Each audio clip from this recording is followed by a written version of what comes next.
بسم الله الرحمن الرحيم إن الحمد لله نحمده ونستعينه ونستغفره ونعوذ بالله من شرور أنفسنا ومن سيئات أعمالنا من يهده الله فلا مضل له ومن يضلل فلا هادي له وأشهد أن لا إله إلا الله لا شريك له وأشهد أن محمدا عبده ورسوله أما بعد.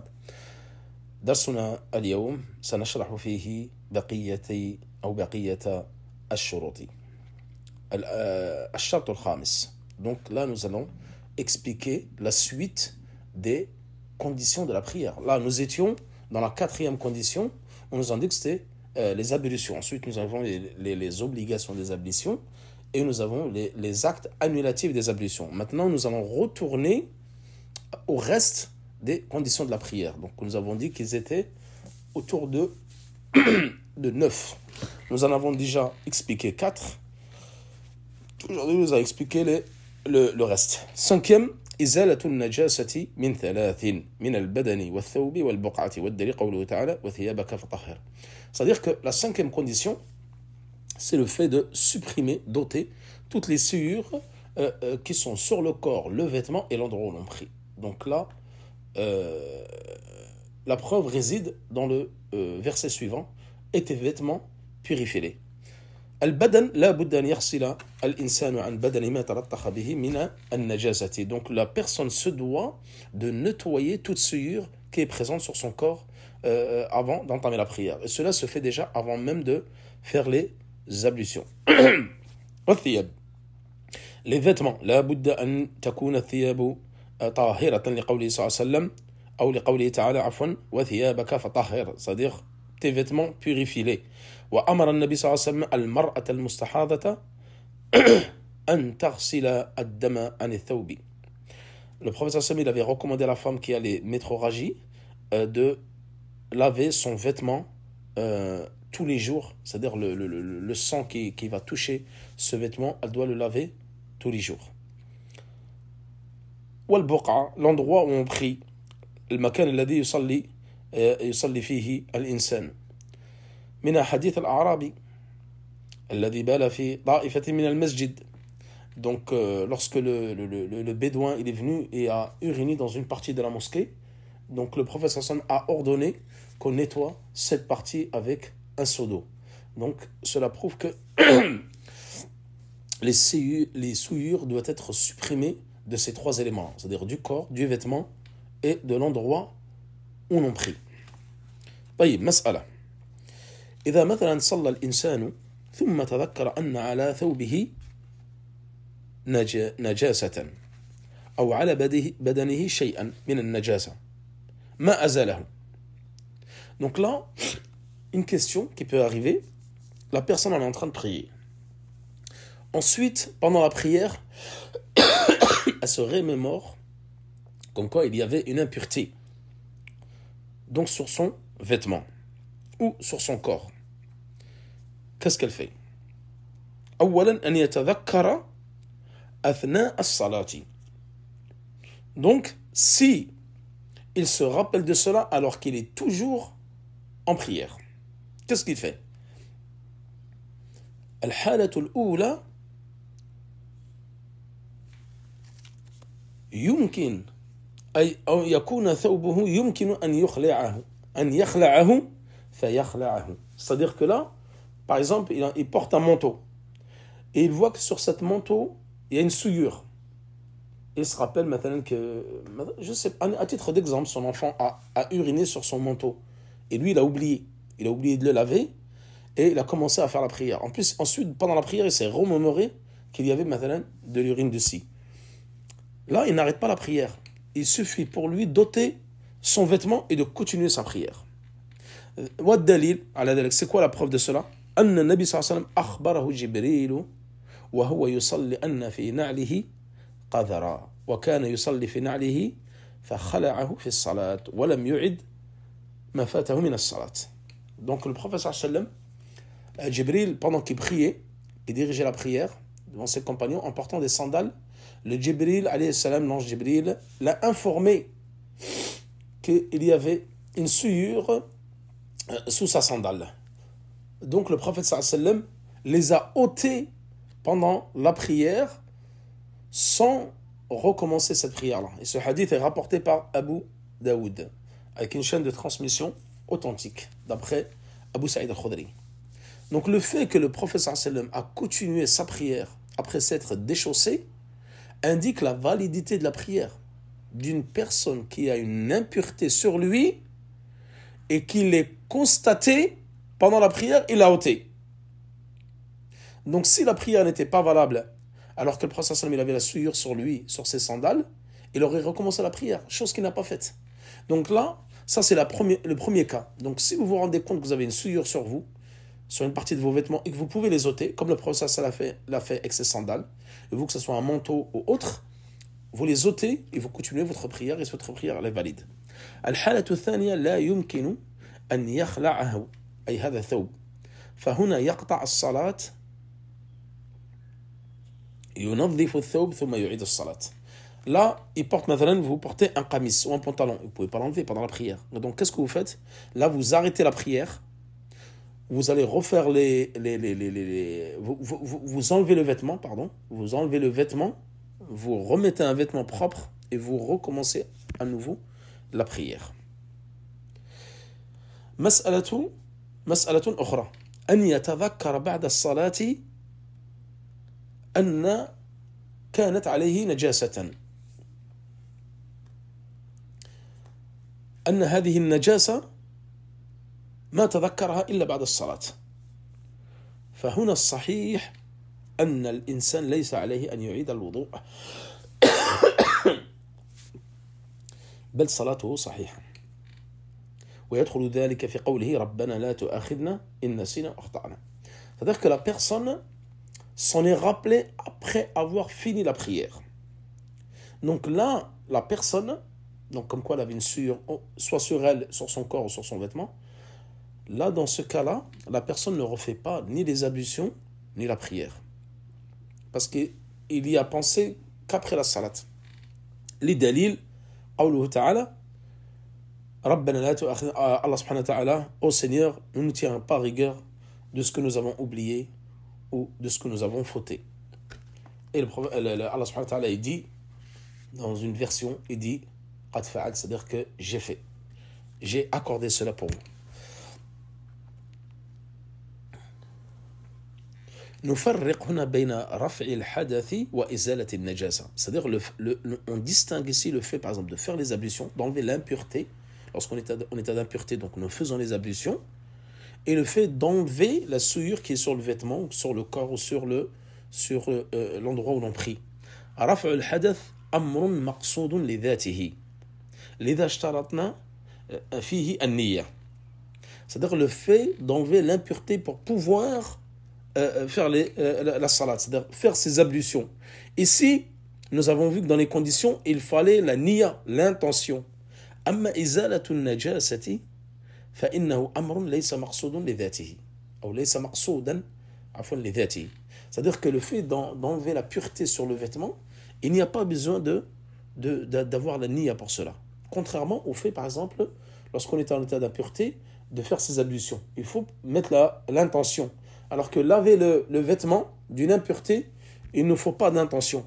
Voilà la différence entre رفع الحدث وإزالة النجاسة. Donc ça concerne la cinquième condition, comme quoi il faut être en état de pureté au niveau de ses vêtements, de son corps et de l'endroit où l'on prie. الشرط السادس ستر العورة. Donc la sixième condition, c'est le fait de préserver ou de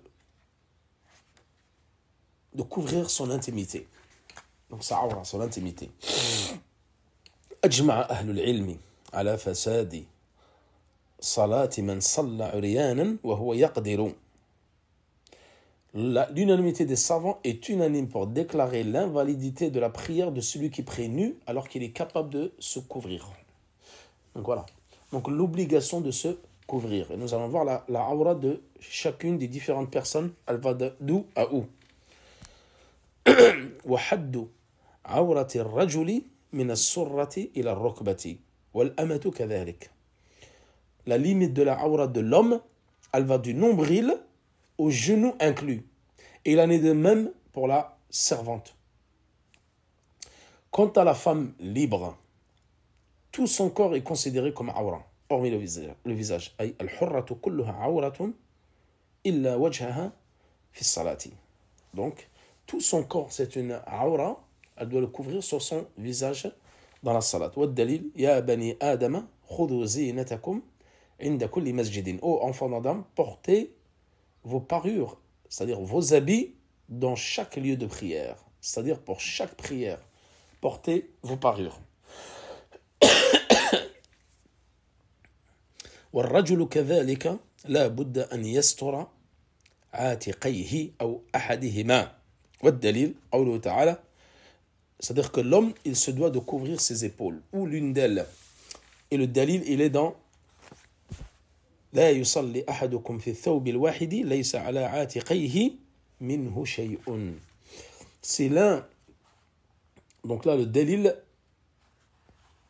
quiconque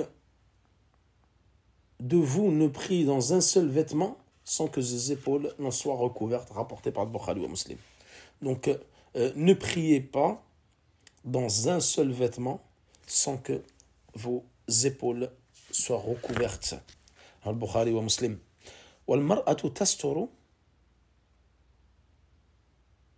jummaha khalal wajhi. C'est-à-dire qu'elle se couvre entièrement sauf le visage dans la prière. Wal-qadamayn kadhalik tughattihima. C'est-à-dire que les pieds doivent être recouverts pendant la salat.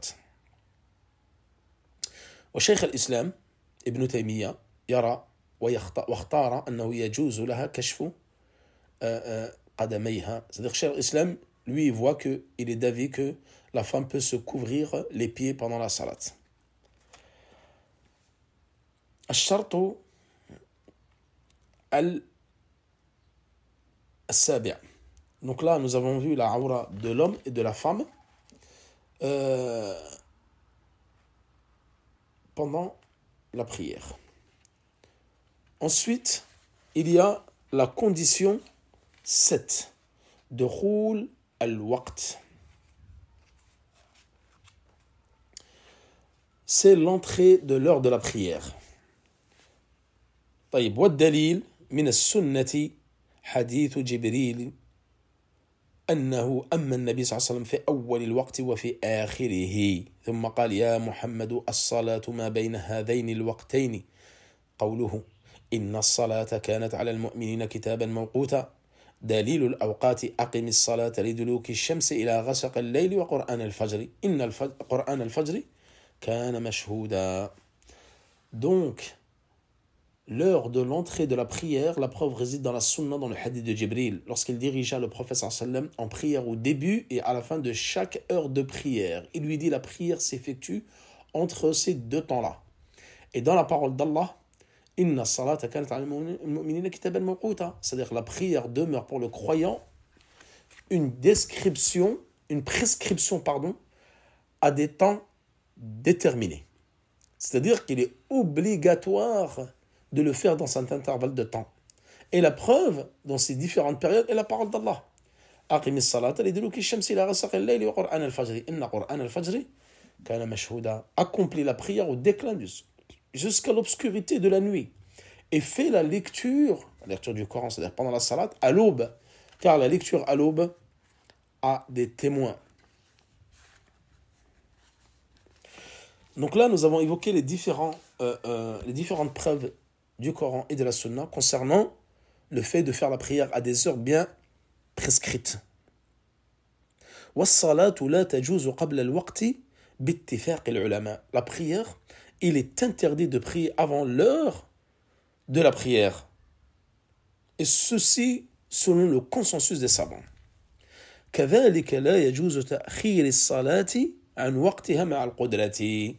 C'est-à-dire qu'il est interdit de retarder la prière alors que vous avez la possibilité de la faire à l'heure.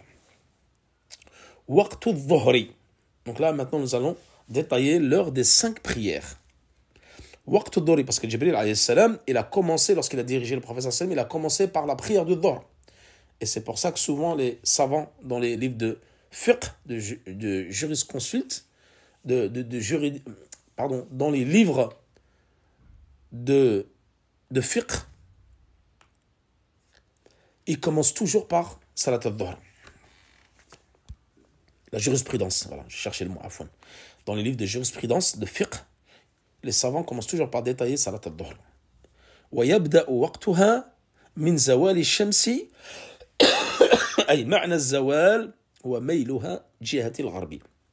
C'est-à-dire que l'heure du Dhuhr, elle commence au zénith. Et ça, la preuve de cela, elle a été rapportée par le hadith de Abdullah ibn al-Amr ibn al-As dans un Muslim, où le prophète dit que le temps du Dhuhr commence quand le soleil passe au zénith. إلى أن يصير ظل كل شيء مثله إذا وجدنا أن ظله الذي تمدد جهة الشرق أصبح مثل طول الشاخص فإن وقت صلاة الظهر هنا انتهى. C'est-à-dire que on va planter un bâton comme ça pendant une journée ensoleillée, nous allons planter et nous allons voir l'ombre. Et lorsque le soleil il est au zénith, ensuite il commence à se décliner vers l'ouest, et ça c'est le début de Salat al-Dhuhr. Ensuite, lorsque la taille la taille de l'ombre correspond à la taille du bâton qui est planté par terre, là on dit que l'heure de Dhuhr est finie, et c'est l'heure du Asr qui commence. Voilà pour ce qui concerne l'horaire du Dhuhr. Donc le prophète sallam l'a dit dans Hadith Amr ibn al-As, fait Muslim, le temps du Dhuhr commence quand le soleil passe au zénith et que l'ombre d'un homme équivaut à sa longueur.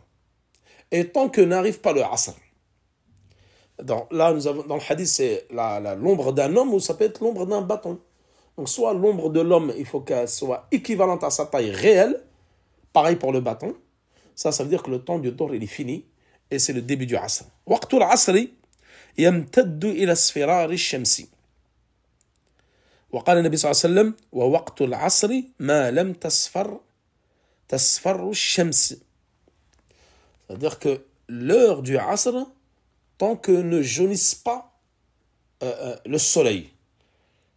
Donc le temps du Asr s'arrête avec le jaunissement du soleil. Donc elle commence la fin du Dhuhr, c'est-à-dire que lorsque la taille de l'ombre du bâton ou de l'homme soit équivalent à sa taille réelle, ça c'est le début du Asr, jusqu'au jaunissement du soleil.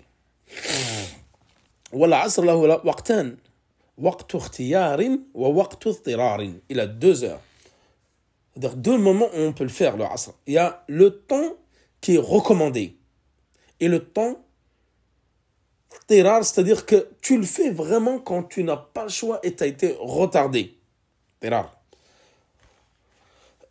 الاختيار من مصير ظل كل شيء عفوا مثله إلى اصفرار الشمس. C'est-à-dire de l'ombre de ce que chaque chose, c'est-à-dire que l'ombre de l'homme ou d'un bâton soit équivalente à sa taille réelle, ça nous l'avons déjà vu, jusqu'au jaunissement du soleil. Ça c'est le temps recommandé. الاضطرار من اصفرار الشمس إلى غروب الشمس. C'est-à-dire du jaunissement du soleil jusqu'au crépuscule. Ça c'est vraiment quand tu retardes le Asr est en empêchement et que tu ne pouvais pas le faire en début du temps. L'heure du Maghrib, وقت المغرب. وقت المغرب من غروب الشمس ويمتد إلى مغيب الشفق الأحمر أي حوالي ساعة ونصف أو ساعة وربع غالبا.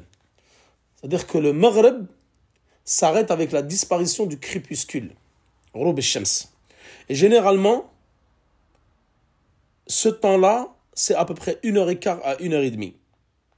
C'est-à-dire lorsque le soleil, à la disparition du crépuscule, c'est-à-dire là, elle commence le Maghrib, jusqu'à peu près 1h15, 1h30. Et c'est là que commence le temps du Isha. وقت العشاء الأفضل من غياب الشفق الأحمر. C'est-à-dire que là, le crépuscule, الشفق الأحمر, crépuscule rouge, c'est le début de l'Isha. C'est-à-dire ça, c'est à peu près 1h15 à 1h30 après le Maghrib, ce temps-là, jusqu'au premier tiers de la nuit. Ça, c'est le temps qui est recommandé. Deuxième temps, waqt al-jawaz, qui est permis. C'est le temps qui est permis pour faire salat al-isha. Il a nisf al-layl, jusqu'à la moitié de la nuit. Mais comment on compte le tiers de la nuit et la moitié de la nuit? Vous prenez de l'heure du maghrib. Un exemple. L'heure du maghrib, il est à 18 heures. L'heure du fajr, il est à 6 heures du matin. Donc du maghrib au fajr, vous avez combien d'heures ici? Vous avez 12 heures. Vous divisez 12 heures par 2, ça vous fait 6 heures. Donc 6 heures plus 6, ça fait combien? 12 heures. Donc vous arrivez à minuit. Donc le temps que vous ne devez pas dépasser pour Salat al-Isha, c'est minuit. Ça, c'est le temps qui est permis. Mais celui qui est mieux, c'est thuluth. C'est-à-dire que thuluth, là, vous divisez par 3. C'est-à-dire 4 heures, donc vous rajoutez de 6 heures. 4 heures, c'est jusqu'à 22 heures. وقت الاضطرار وقت الضرورة هنا من نصف الليل إلى طلوع الفجر. C'est-à-dire que c'est vraiment quand la personne elle est occupée ou elle s'est endormie ou autre et elle n'a pas fait l'Isha. Donc ce temps-là, il commence à quelle heure? À minuit, pour l'exemple que j'ai donné bien sûr. La moitié de la nuit jusqu'au lever du soleil. طلوع الفجر. ووقت الفجر من طلوع الفجر الصادق أي الفجر الثاني هذا هو ضوء يكون مستطيلا من الشرق إلى الغرب. C'est-à-dire que vous avez le fajr al-sadiq et le fajr al-kadhib. Donc là, l'heure de la prière du matin, elle commence du lever du soleil, c'est-à-dire ضوء يكون مستطيلا. Il est étalé comme ça, étalé sur la largeur de l'est jusqu'à l'ouest.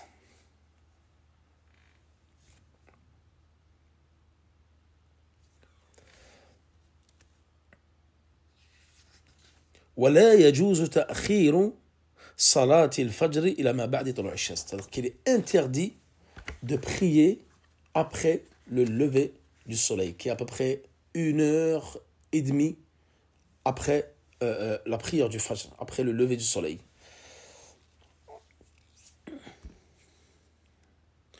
Donc concernant ces 5 prières, le mieux, bien sûr, c'est toujours de prier en début de son temps. والأفضل هو أداء الصلاة في أول وقتها لما ثبت في الصحيحين أن النبي صلى الله عليه وسلم لما سئل عن أفضل الأعمال قال الصلاة على وقتها وجاء في غير الصحيحين الصلاة أول وقتها. C'est-à-dire que le prophète, lorsqu'il a été interrogé concernant les meilleurs, il a dit la prière en son temps, à ses heures prescrites. Et dans un autre hadith qui n'est pas dans Sahihain mais dans les Sunan, le prophète il a dit la prière au début de son temps. Mas'ala. Man nama an salatin aw nasiya.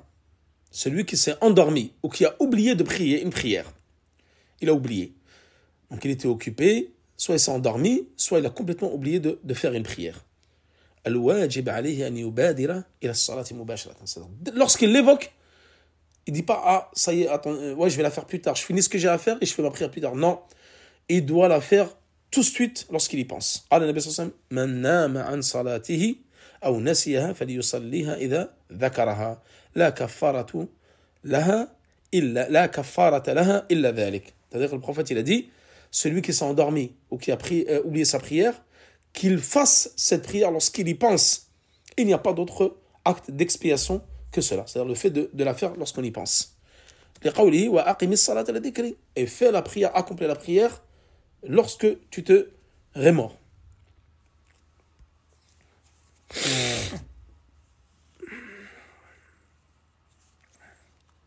Là ensuite nous allons évoquer l'avant-dernière condition, istiqbal al-qibla, le fait de se diriger